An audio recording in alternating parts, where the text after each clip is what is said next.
कल रात जब मैं लकड़ियां काट रहा था तभी अचानक से एक शेर मेरे पीछे पड़ गया। भय और घबराहट में मैं अपनी कुल्हाड़ी वहीं छोड़कर भाग गया। अब मैं उसी कुल्हाड़ी को खोजने के लिए वापस जंगल जा रहा हूँ। आप चिंता मत करना माँ, मैं जल्दी ही वापस लौट आऊंगा। ठीक है बेटा, जा, लेकिन अपना ध्यान रखना और इधर उधर देख कर ही चलना। और एक बात याद रखना, वह जंगल परीक्षा लेता है। तुम्हारे पिताजी भी वर्षों पहले उसी जंगल में एक रहस्यमय तरीके से गायब हो गए थे, इसलिए संभल कर जाना। ठीक है माँ, मैं ध्यान रखूंगा। मैं जाता हूँ।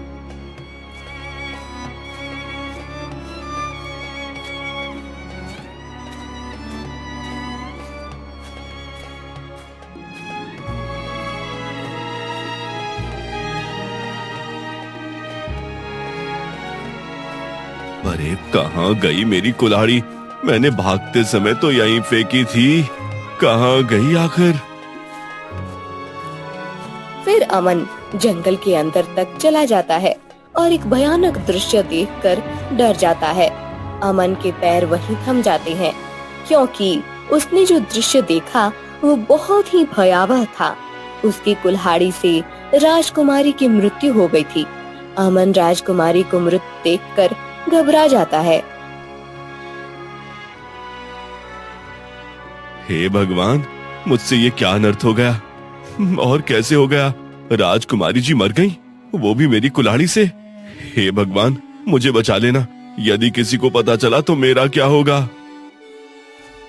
उसी क्षण महाराज अपने मंत्री और सिपाहियों के साथ वहां आ पहुंचते हैं। हे भगवान, ये क्या अनर्थ हो गया? मेरी प्यारी बेटी को ये क्या हो गया? कौन है वो निर्दयी जिसने मेरी मासूम बेटी की हत्या कर दी? वह दुष्ट कौन है जो राजकुमारी की हत्या करने का दुस्साहस कर चुका है? महाराज, यह अत्यंत दुखद घटना है, कृपया ध्यान दें। राजकुमारी की हत्या ऐसी लकड़हारी की कुल्हाड़ी से हुई है। इस लकड़हारी की कुल्हाड़ी पर खून का निशान भी है और राजकुमारी की हत्या इसी से हुई है। इससे बड़ा प्रमाण और क्या चाहिए? अरे दुष्ट, मेरी फूल सी बेटी की जान लेने की जरूरत कैसे की तुमने? इसके बदले तुम्हें ऐसी सजा मिलेगी जो इतिहास में याद रखी जाएगी। महाराज, मेरी बात का विश्वास कीजिए, मैंने राजकुमारी को नहीं मारा। मैं तो यहाँ अपनी खोई हुई कुल्हाड़ी ढूंढने आया था। महाराज, मुझे जाने दीजिए, मैंने कुछ गलत नहीं किया। महाराज अमन को बंदी बना लेते हैं और उसे राजमहल ले जाते हैं।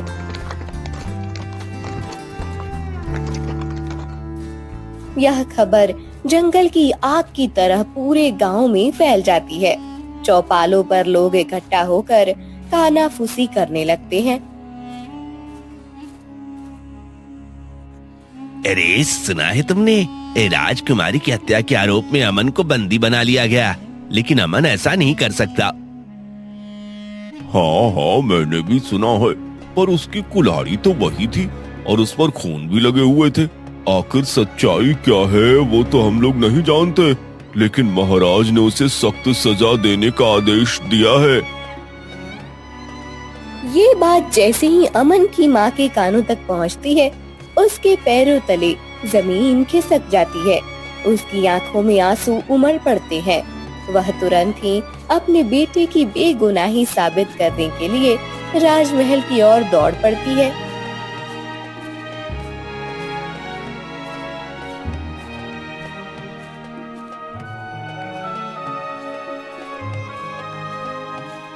महल के दरवाजे पर पहुंचते ही उसे सैनिक रोक देते हैं। रुक जाओ, बिना महाराज की अनुमति के कोई भी अंदर नहीं आ सकता। कृपा करो, मुझे बस एक बार महाराज से मिलने दो। मेरा बेटा निर्दोष है, मुझे अपनी बात कहने का मौका तो दो। महल के अंदर से एक मंत्री बाहर आता है और अमन की माँ को रोकते हुए कहता है, राजमहल। हे भगवान, आपकी क्या मर्जी है? मुझे तो कुछ समझ नहीं आ रहा। मैं निर्दोष हूँ और इस अन्याय का शिकार हो रहा हूँ। हे तांत्रिक जी, आपका जीवन तो तपस्या में बीत गया, लेकिन मैं तो जीते जी ऐसी यातना को सह रहा हूँ। मैंने राजकुमारी जी को मारा तक नहीं, फिर भी मुझ पर झूठा आरोप लगा दिया गया। अब मेरे साथ साथ मेरी माँ को भी दंड दिया जा रहा है। तभी अमन के चारों ओर अजीब सी ऊर्जा फैलने लगती है और अचानक वहाँ से एक आत्मा प्रकट होती है। अमन कांप जाता है और घबराकर पीछे हटता है। हे मानव, तूने मुझे पुकारा। अमन घबराकर तांत्रिक की ओर देखता है और कांपती आवाज में कहता है, हे भगवान, ये क्या हो रहा है? तुम कौन हो और यहाँ क्यों आए हो? डरो मत अमन, मैंने सब कुछ सुन लिया है और मैं ये भी जानता हूँ कि तुमने राजकुमारी को नहीं मारा। मैं तुम्हारी मदद कर सकता हूँ, पर बदले में तुम्हें मेरी भी मदद करनी होगी। हाँ हाँ, बताइए महाराज, मुझे क्या करना होगा? मुझे अपनी माँ को भी बचाना है। ध्यान से सुनो अमन, समय कम है। मैं तुम्हें इस काल कोठरी से बाहर निकाल दूंगा, लेकिन तुम्हें उस घने जंगल से होकर कोसों दूर एक गुफा में तपस्या कर रहे संत के पास जाना होगा। अब वही तुम्हारी समस्या का हल कर सकते हैं, और हाँ, उनसे मेरी भी मुक्ति के बारे में पूछ लेना। ठीक है महाराज, मैं तैयार हूं। बस आप मुझे इस काल कोठरी से बाहर निकाल दीजिए, मैं सब कुछ कर लूंगा। आत्मा अमन को घने जंगल में भेज देती है। अमन तेजी से चलने लगता है क्योंकि उसके पास सिर्फ सुबह तक का समय है। कुछ देर बाद वह अचानक रुक जाता है क्योंकि उसके सामने एक विशाल पत्थर की मूर्ति खड़ी रहती है। वो उसे देखकर हैरान हो जाता है। अरे, ये बीच रास्ते में इतनी बड़ी मूर्ति किसकी है? तभी मूर्ति अचानक बोलने लगता है। अरे कौन हो तुम और इतनी रात को जंगल में क्या कर रहे हो? अरे तुम बोल सकते हो, आखिर कौन हो तुम? अरे बेटा, अब मुझे किसी का श्राप लगा है, अब मेरी मदद करो, मुझे श्राप से मुक्त करो। अच्छा, मुझे माफ करें, मैं तो आपको श्राप से मुक्त नहीं कर सकता। हाँ, मैं एक तपस्वी साधु के पास जा रहा हूँ, मैं उनसे आपकी मुक्ति के बारे में पूछ लूंगा। ठीक है बेटा, तुम बहुत अच्छे हो, अपना ख्याल रखना। अमन आगे बढ़ने लगता है। अब समय बहुत कम बचा है और उसकी माँ की जान भी दांव पर लगी है। तभी उसे एक और अजीब दृश्य दिखता है। एक छोटा सा आदमी आधा जमीन में धंसा हुआ था। अमन हैरानी से उसे देखता है और खुद से बड़बड़ाने लगता है। अरे, अब ये कौन है? क्या इसे भी श्राप लगा है? हाँ भाई, तुमने सही पहचाना है, मुझे भी श्राप लगा है, मेरी मदद करो। मैं आपकी मदद कैसे कर सकता हूँ, बताइए। ये तो मुझे नहीं पता, पर जिसने मुझे श्राप दिया उसने कहा था कि एक नौजवान लड़का ही मुझे इस श्राप से मुक्त कराएगा। अच्छा, तो ठीक है, मैं एक तपस्वी साधु के पास जा रहा हूँ, वो बहुत शक्तिशाली है, तुम्हें मुक्ति जरूर मिलेगी। अभी मुझे जाना होगा, मेरे आने का इंतजार करना। इतना कहकर अमन वहाँ से आगे बढ़ जाता है। कुछ दूर चलने के बाद उसकी नजर एक पेड़ पर उड़ते फिरते एक पक्षी पर पड़ती है, जो बार बार ऊपर नीचे अजीब हरकतें कर रहा था। अमन कुछ देर उसे देखता है और सोचने लगता है, अरे, ये पक्षी इतनी अजीब हरकतें क्यों कर रहा है? क्या परेशानी है इसे? क्या मुझे इसे छोड़कर आगे बढ़ जाना चाहिए? अमन जाने की सोच रहा था, लेकिन पक्षी की अजीब हरकतें देखकर उससे पूछ ही लेता है। अरे सुनो, क्या तुम मेरी बात सुन सकते हो? हाँ बेटा, मैं तेरी बात अच्छे से सुन सकता हूँ और समझ भी सकता हूँ। मुझे एक औरत ने श्राप दिया था और उसी कारण मैं ऐसी हरकतें करने के लिए मजबूर हूँ। अगर मुझे मुक्ति नहीं मिली तो मैं इसी तरह तड़पता रहूंगा। मैं समझ सकता हूँ आपका दुख, मैं आपको वचन देता हूँ, मैं आपकी मुक्ति दिलाकर रहूंगा, बस मेरे आने का इंतजार करना। इतना कहकर अमन वहाँ से चला जाता है। अब उसे 4 लोगों को मुक्ति दिलानी थी। आत्मा, पत्थर की मूर्ति, छोटा आदमी और यह पक्षी। ऊपर से उसे अपनी और अपनी माँ की जान भी बचानी थी। अमन अब तेजी से चलता है क्योंकि उसे सुबह होने से पहले इस समस्या का हल निकालना है। काफी देर चलने के बाद आखिरकार उसे सामने एक गुफा दिखाई देती है। वह जानता है कि ये वही महान साधु की गुफा है जिनके पास उसके सभी सवालों के जवाब होंगे। अमन राहत की सांस लेता है और गुफा के अंदर जाने के लिए कदम बढ़ाता है।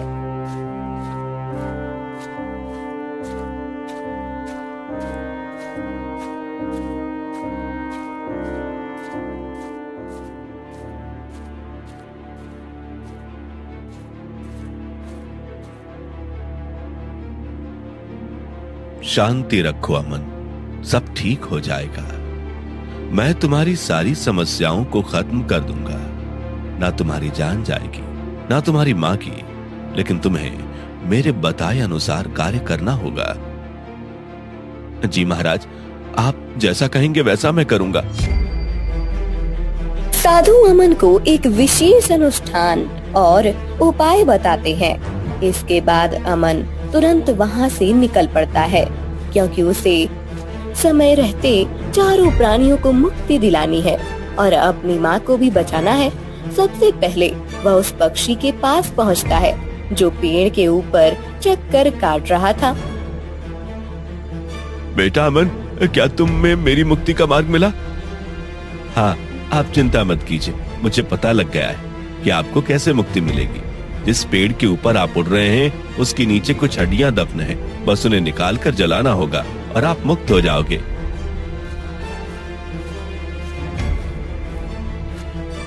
अमन जल्दी से जमीन खोदने लगता है और हड्डियों को निकालकर अमन जल में आग लगा देता है। जैसे ही हड्डियां जलने लगती हैं, लगता है वैसे ही पक्षी चमकते हुए एक मानव के रूप में बदल जाता है। लेकिन आश्चर्य की बात यह थी कि वह व्यक्ति बिल्कुल अमन की तरह दिखता था, मानो दोनों का कोई गहरा संबंध हो। आप तो मेरी तरह दिखते हैं, ये कैसे संभव है? बेटा, ये लंबी कहानी है, लेकिन पहले बाकी लोगों को मुक्त कर दो, मैं तुम्हारे साथ चलता हूँ।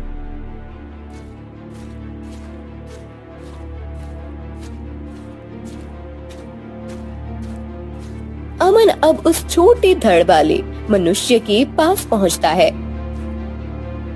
अब मुझे पता चल गया कि तुम्हें कैसे मुक्ति दिलानी है, बस तुम मेरे साथ चलो। अमन उसे अपने कंधे पर बैठाकर आगे चलने लगता है। अब वे तीनों उस विशाल पत्थर की मूर्ति के पास पहुंच जाते हैं। अमन जानता था कि अब अगली मुक्ति का समय आ चुका है। वह ध्यान से मूर्ति की ओर देखता है और कहता है, अब मैं जानता हूँ कि आपको कैसे श्राप से मुक्त किया जा सकता है। अमन, हमें क्या करना है? मैं बताता हूँ काका, बस आप देखते जाइए। अमन छोटे मनुष्य को उठाकर बड़ी मूर्ति पर जोर से फेंकता है। दोनों टकराते हैं और मुक्त हो जाते हैं। वे अमन का धन्यवाद करते हैं। धन्यवाद बेटा। अमन, तुमने हमारी मदद की, अब हम भी तुम्हारी मदद करना चाहते हैं। जब मैं मूर्ति था तब मेरे दाएं पैर के नीचे एक जादुई जल का छड़ा छिपा था, उसे निकाल लो, वो आगे चलकर तुम्हारे काम आएगा। कोई बात नहीं काका, ये तो मेरा फर्ज था। अब हमें जल्दी से महल पहुंचना होगा, वहां मेरी माँ की जान खतरे में है।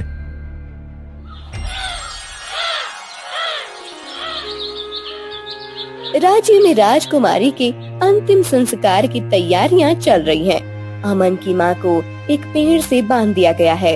चारों ओर लोग इकट्ठा हैं। अरे, तेरा बेटा तो भगोड़ा निकला, लेकिन हाँ, एक बात याद रखना, हम तुझे नहीं छोड़ेंगे। महाराज, हमने कुछ नहीं किया, मेरा बेटा निर्दोष है। आप हमें बिना सबूत के नहीं मार सकते। अच्छा, लेकिन जहां मेरी बेटी मृत अवस्था में पाई गई थी, वहां तुम्हारा बेटा ही खड़ा था। इससे बड़ा सबूत और क्या हो सकता है? तभी दूर से तेज कदमों की आहट सुनाई देती है। भीड़ दो भागों में बढ़ जाती है। अमन वहां आता है, लेकिन अकेला नहीं आता। वो अपने साथ उन सभी लोगों को लेकर आता है जिन्हें उसने श्राप से मुक्त किया था। रुकिए महाराज, मेरी माँ को कुछ मत कीजिए। देखिए महाराज, वो भगोड़ा आ गया, सैनिकों इसे पकड़ लो। नहीं महाराज, बस एक बार हमारी बात सुन लीजिए। हम आपकी बेटी यानी राजकुमारी को पुनः जीवित कर सकते हैं। ये तुम कैसी बात कर रहे हो? मूर्ख हो क्या? भला कोई मरा हुआ जीव फिर से जीवित हो सकता है क्या? महाराज मेरी मानिए, ये लड़का सिर्फ आपको भटकाने की कोशिश कर रहा है। अरे आप यहाँ कैसे? आप तो कई वर्षों पहले रहस्यमय तरीके से गायब हो गए थे। हमने आपको कहां नहीं ढूंढा। माँ, क्या ये मेरे पिताजी हैं? हाँ बेटा अमन, मैं ही तुम्हारा पिता हूँ। मुझे एक औरत ने श्राप दिया था, इसलिए मैं तुमसे नहीं मिल पाया। पर देखो, इतने वर्षों बाद भगवान ने हमें आज मिला ही दिया। ठीक है, हम तुम्हें एक मौका देते हैं, लेकिन यदि तुम राजकुमारी को जीवित नहीं कर पाए तो हम तुम सभी को मार डालेंगे। धन्यवाद महाराज, मैं आपको भरोसा दिलाता हूँ कि राजकुमारी जीवित हो जाएंगी। अमन तुरंत अपनी पोटली से जादुई जल का घड़ा निकालता है। सबकी आंखें उस पर ही टिकी हुई थी। अमन राजकुमारी के मुंह में जादुई जल डालता है। कुछ ही क्षणों में राजकुमारी की बंद आंखें धीरे धीरे खुलने लगती हैं। उनके चेहरे पर फिर से जीवन लौट आता है और धीरे धीरे उठकर बैठ जाती हैं। पिताजी, मैं कहाँ हूँ? पूरा दरबार अस्तंभ रह जाता है। कुछ ही क्षण पहले मृत राजकुमारी अब जीवित हो चुकी थी। चारों ओर जय जयकार होने लगती है। हे भगवान, ये तो सचमुच चमत्कार है। अमन, तुमने असंभव को संभव कर दिखाया। हम तुम्हारे अत्यंत आभारी हैं। तुमने हमारी बेटी को पुनः जीवन दान दिया है, हमें फिर से अपार खुशियां प्रदान की है। राजकुमारी बहुत कमजोर थी, इसलिए वैद्य जी तुरंत आगे बढ़े। महाराज, राजकुमारी जी अभी बहुत कमजोर हैं। उन्हें कुछ देर आराम और जड़ी बूटियों की आवश्यकता है। ठीक है वैद्य जी, सैनिकों, राजकुमारी को उनके कक्ष में ले जाओ और उनकी देखभाल करो। सैनिक आज्ञा मानते हुए राजकुमारी को कक्ष में ले जाते हैं। लेकिन तभी वहां खड़े मंत्री और सेनापति फुसफुसाने लगते हैं। मंत्री संदेह भरी नजरों से अमन को देखने लगता है और फिर महाराज से बोलता है। महाराज, आप इस लड़के के बातों में मत आइए। हो सकता है इसने राजकुमारी को कोई जादुई जल पिलाकर कुछ क्षणों के लिए जीवित किया हो, ताकि आप इसे और इसकी मां को छोड़ दें। महाराज, मैं अमन का पिता हूं और मुझे भविष्य और भूतकाल देखने की सिद्धियां प्राप्त है। मैं आपको इन दोनों गद्दार मंत्री और सेनापति का भविष्य बताता हूं। महाराज चौंक उठते हैं और मंत्री और सेनापति के चेहरे पर पसीना छलकने लगता है। क्या कह रहे हो तुम जानते हो कि तुम क्या कह रहे हो? हे देव, सत्य को उजागर होने दो। अचानक दरबार में धुंध छा जाती है। कुछ ही क्षणों में एक दृश्य प्रकट होता है जिसमें मंत्री और सेनापति को एक गुप्त कक्ष में राजकुमारी की हत्या की साजिश रचते हुए दिखाया जाता है। हमें राजकुमारी को मारना ही होगा, जिससे महाराज सदमे में चले जाएंगे। फिर हम उनके खाने में जहर मिला देंगे। जब महाराज मर जाएंगे तो प्रजा को लगेगा कि वो अपनी बेटी के दुख को सहन नहीं कर पाए और दुनिया को छोड़कर चले जाएंगे। हाँ मंत्री जी, फिर आप इस राज्य के राजा बनेंगे और मैं आपका मंत्री। नहीं, ये झूठ है, ये सब झूठ है महाराज। तो ये सब तुम लोगों की चाल थी? तुमने ही मेरी बेटी की हत्या की थी? महाराज हमें क्षमा कीजिए। हमने लालच में आकर ये सब किया था, पर हमने नहीं सोचा था कि ये बात यहाँ तक पहुँच जाएगी। महाराज गुस्से में लाल हो जाते हैं और तलवार निकालते हैं। सभी लोग मंत्री और सेनापति को घेर लेते हैं। अमन और उसकी मां राहत की सांस लेती है। तुम दोनों ने विश्वासघात किया है, इसकी सजा सिर्फ मृत्यु है। सैनिकों, इन दोनों गद्दारों को तुरंत ही बंदी बना लो। तुम दोनों ने मिलकर मेरी फूल सी बच्ची को मार डाला। हमने तुम पर कितना भरोसा किया था, लेकिन तुमने हमें धोखा दिया। अब हम तुम्हें नहीं छोड़ेंगे। महाराज, आपकी काल कोठरी में एक तांत्रिक का कंकाल पड़ा है, जिसे अब तक मुक्ति नहीं मिली। यदि आप आज्ञा दें तो मैं इस जादुई जल से उनको छिड़काव कर मुक्त करना चाहता हूं, ताकि उनकी आत्मा को शांति मिले। ठीक है अमन बेटा, तुमने तो हमारी आंखें खोल दी। हमें समझ नहीं आता कि हम तुम्हारा धन्यवाद कैसे करें। महाराज, आपको तो पता ही है, मुझे भविष्य और भूतकाल देखने की सिद्धि प्राप्त है। यह घटना कई वर्ष पहले की है। एक गरीब औरत अपने बीमार बच्चे को लेकर मेरे पास आई थी। उसने मुझे अनुरोध किया कि मैं उसके बच्चे को भविष्य देखकर बताऊं कि कौन सी जड़ी बूटी उसे ठीक कर सकती है। लेकिन मुझे लालच आ गया और मैंने उससे सोने के सिक्के की मांग की। वो बहुत गरीब थी और सिक्के देने में असमर्थ थी। उसने बहुत मिन्नतें की, बहुत गिड़गिड़ाई, लेकिन मैंने उसकी कोई मदद नहीं की। हमारे विवाद के कारण उसका बच्चा तड़प तड़प कर मर गया। गुस्से में आकर उसने मुझे श्राप दिया। जिस तरह आज मैं अपने बच्चे से दूर हो गई, उसी तरह तू भी अपने परिवार से दूर हो जाएगा। मैं जहाँ अपने बच्चों को दफनाऊंगी, वहीं तू एक पक्षी बनकर उसकी रक्षा करेगा। जब तक मेरे बच्चे को मुक्ति नहीं मिलेगी, तब तक तुझे भी मुक्ति नहीं मिलेगी। अमन उस तांत्रिक के ऊपर वो जल डाल देता है और उस तांत्रिक को भी मुक्ति मिल जाती है।